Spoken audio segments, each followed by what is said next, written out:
Oui, je suis sûr.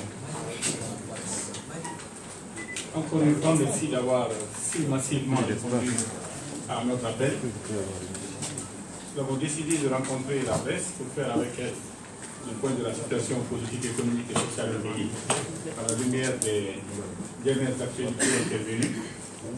La dernière fois que nous sommes retrouvés, nous de l'opposition, à la réunion plénière que vous avez à couvrir, on nous avait parlé de certaines revendications, en fait, qui ne sont pas des revendications. Ce sont des appels que l'opposition formule à l'intention des autorités pour les amener à respecter la Constitution et la loi. Il ne s'agit pas de revendications particulières, il s'agit de demander à ce qu'on se conforme à la loi qui régit normalement le fonctionnement de notre État. Nous avions demandé à ce que certains points d'une déclaration que nous avions publiée soient satisfaits. Demandez d'abord premièrement la signature du relevé de conclusion qui aurait dû sanctionner le dialogue qui est intervenu au palais du peuple au mois de juillet dernier.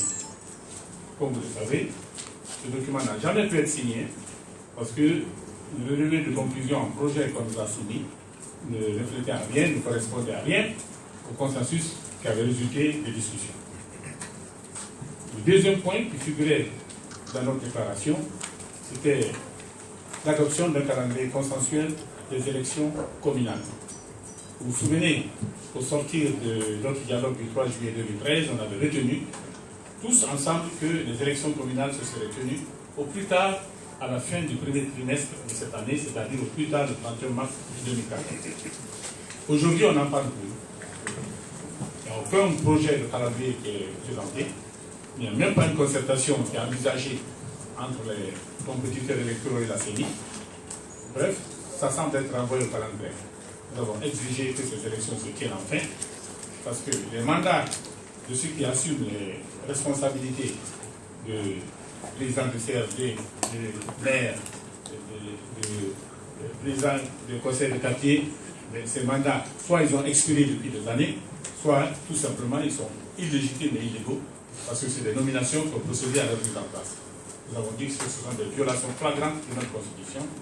Un mandat électif qui devrait être assumé par une personne nommée, donc c'est une violation de la loi, il faut qu'on revienne à l'ordre constitutionnel normal.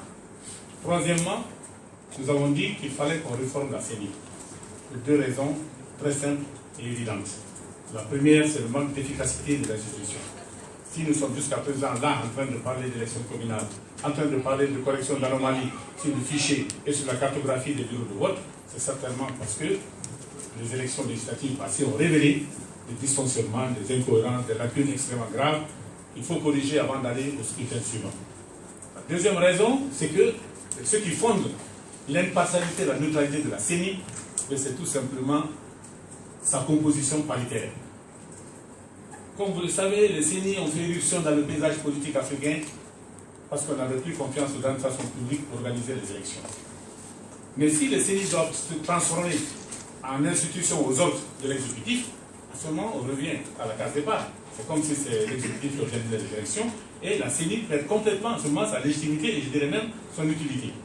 Donc la CENI aujourd'hui, elle n'est plus paritaire, sa composition est totalement déséquilibrée. Il n'y a que 3 commissaires qui se réclament de l'opposition sur les 25 de la CENI, donc la neutralité de l'institution, son impartialité ne sont plus garanties. Et ça, c'est extrêmement important. Nous avons dit qu'il fallait donc qu'on réforme la CENI en conséquence. Si on ne veut pas qu'au lendemain de chaque élection majeure, on soit obligé de réformer la CENI, il faut changer la loi. En ce moment, au lieu de leur loi 016 qui fixe cette parité, on trouverait peut-être d'autres critères où on créerait une autre CENI. Mais dans les conditions actuelles de la loi, chaque fois qu'il y a une recomposition du paysage politique qui fait qu'il y ait des équilibres se créent entre la mouvance présidentielle et l'opposition, il faut rétablir l'équilibre parce que c'est cet équilibre-là qui est la garantie de transparence, la garantie de neutralité, la garantie d'impartialité de la CENI et des élections qu'elle organise. Le quatrième point que nous avons évoqué, c'est